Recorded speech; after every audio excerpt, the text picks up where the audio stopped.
All right, let's talk about one of the classic travel puzzles in Thailand, getting from the incredible, bustling city of Bangkok all the way to the paradise beaches of Koh Samui. It's a dream trip for so many of us, but believe me, how you make that journey is a massive part of the adventure. So first things first, let's just wrap our heads around the distance here. We're talking about 755 kilometers. That's a pretty serious trek, so you're gonna wanna do a little planning. Just showing up and hoping for the best? Probably not the move for this one. So that brings us to the big question. What is the best way to get there? Are you all about speed, or are you trying to save some cash for an extra night at a beach bungalow? That's what we're here to figure out. Let's break it down. Look, when it comes right down to it, you've basically got two main ways to tackle this trip. We're gonna unpack both of them so you can find the perfect fit for your travel style and, of course, your wallet. And yeah, this slide lays it out perfectly. You've got the scenic route, the by land and sea option. Think of this as the classic, budget-friendly adventure. Or you can take the direct route and hop on a plane. It's way faster, super convenient, but it'll definitely cost you more. Let's dive into the details of each. Okay, so let's tackle the legendary land and sea route first. I mean, this is the classic backpacker journey in Thailand, right? It's that combo of a long-haul bus ride, usually overnight, followed by a ferry that takes you right onto the island. It really is an experience.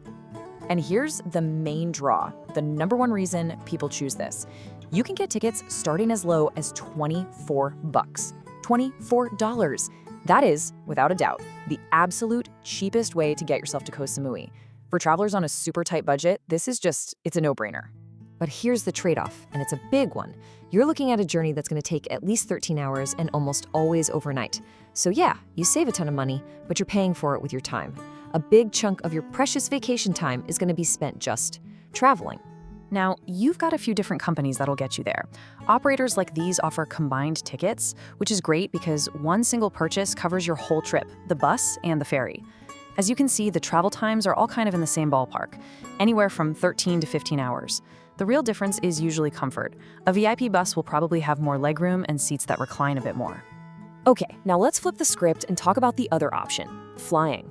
If that land and sea route is about embracing the journey, flying is all about one thing, speed, getting you from the city to that sandy beach ASAP. And wow, does this number really put things in perspective? A direct flight takes just over an hour. Just think about that for a second. Compared to a 13-hour overnight bus ride, you could literally be checked into your hotel, feet up, with a coconut in hand, before the bus has even made it halfway there. It's a huge difference. Of course, all that convenience comes with a price tag. Flights can start around $75 if you're lucky, but they can easily shoot up to $300 or even more. A lot of things can affect that price, right? How far out you book is a big one, but also what time of year you're going. High season, yeah, you're gonna pay more. That's just how it works. And this gives you a perfect snapshot of just how much those prices can swing. I mean, on this one random day, Bangkok Airways is by far the cheapest option. The other airlines are way, way more expensive. This is exactly why you've got to shop around and book in advance if you want to snag a good deal. All right, so we've looked at the hard numbers, the times, the prices, but what's the journey actually like? The schedules don't tell the whole story. So let's dig into some reviews from people who have actually done it. You know, sometimes the trip is just perfect. Nisaren here had an amazing time, calling it a super trip with friendly, helpful staff. This is exactly what you're hoping for, right? Smooth, easy, and a great way to kick off a vacation. But then, you get the other side of the story. Raymond's experience was, well, a little different. 5 simple words: the bus was 5 hours late. Ouch. A delay like that can totally throw off your plans and just put a damper on your whole mood. And Raymond gives us a bit more detail, and it's super insightful. The bus was comfortable, which is good, but the little things matter. A broken USB port on an overnight trip, that means your phone is dead by morning. And a toilet so tiny you can't even use it? Well, those little annoyances become huge problems after hours 7 or 8 on a bus. So, okay, we've got these two totally different experiences. How do you make sense of it all? Well, looking at the bigger picture really helps. When you look at all the reviews together, the vast majority of people, over 80%, actually give the trip a pretty good rating, 4 or 5 stars. So while a bad trip can happen, it's not the most likely outcome. Okay, so we've crunched the numbers, we've read the reviews from real travelers. Now it's time to bring it all home and help you figure out what's right for you.